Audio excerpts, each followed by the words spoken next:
There's a number that our society teaches us to chase. It's the number that so often defines success. We talk about it, we negotiate for it, we even compare it. Of course, I'm talking about our salary.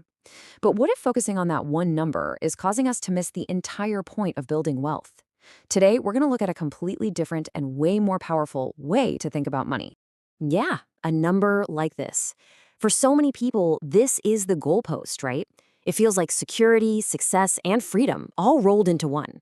It's the kind of figure that makes you feel like you finally made it. And hey, it's definitely impressive.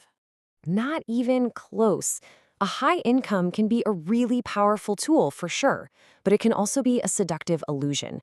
It can easily mask super high expenses, crazy taxes, and a complete lack of any actual wealth building. So if income isn't the real metric, what is? This one idea from author Robert Kiyosaki completely flips the script on how we think about money. This single sentence gives us a whole new framework, 3 core pillars for building real, lasting wealth. So let's break down each one. Okay, first up, and this is the absolute foundation of everything. It's not about your gross salary. It's all about what you actually take home and, more importantly, hold on to.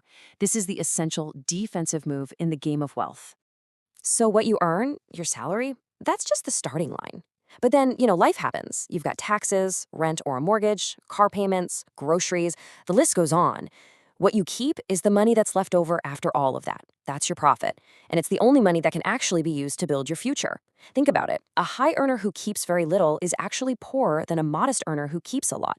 So the single most important number to track isn't your salary. It's your savings rate, the percentage of your income you actually keep. So the crucial point here is to shift your focus from your income statement to your balance sheet. And that's why this number on the screen is the true scorecard.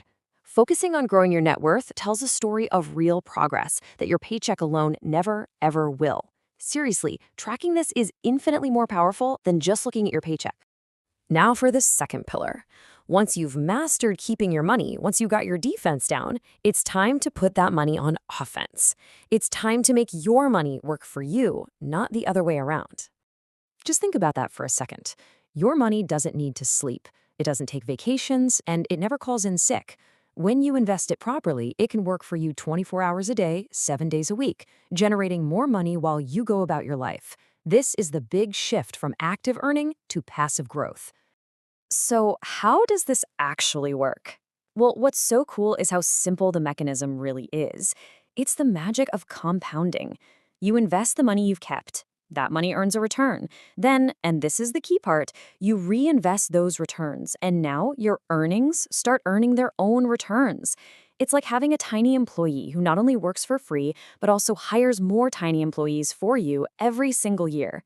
Over time, that small team becomes a massive workforce, creating a snowball effect that is just unbelievably powerful. And this chart just illustrates the difference perfectly.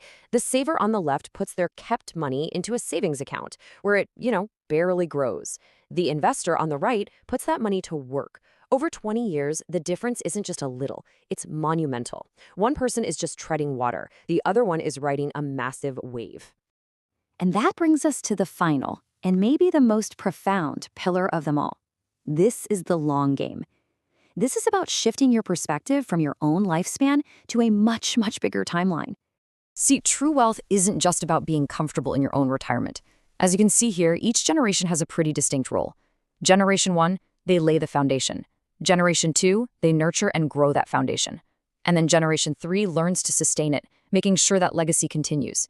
It's all about creating a system that can provide opportunity for your children and their children, and so on.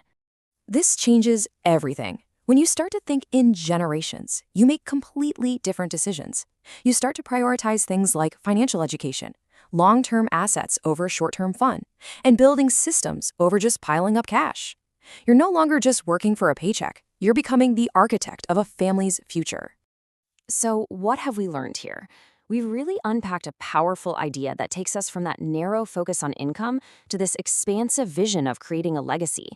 It's a 3-step journey from defense to offense to the long game. This is the new mindset. First, you get obsessed with your savings rate, what you keep. Second, you turn that saved capital into an army of workers through investing. And finally, you zoom way out and adopt a multi-generational perspective on what you're building. That right there is the formula for shifting from simply earning an income to truly building a legacy. So I'll just leave you with this question. Is your money just telling the story of a monthly salary that was earned and spent? Or is it telling a much bigger story? A story of growth, of freedom, and of a legacy that will echo long after you're gone? Because the story your money tells, well, that's ultimately up to you.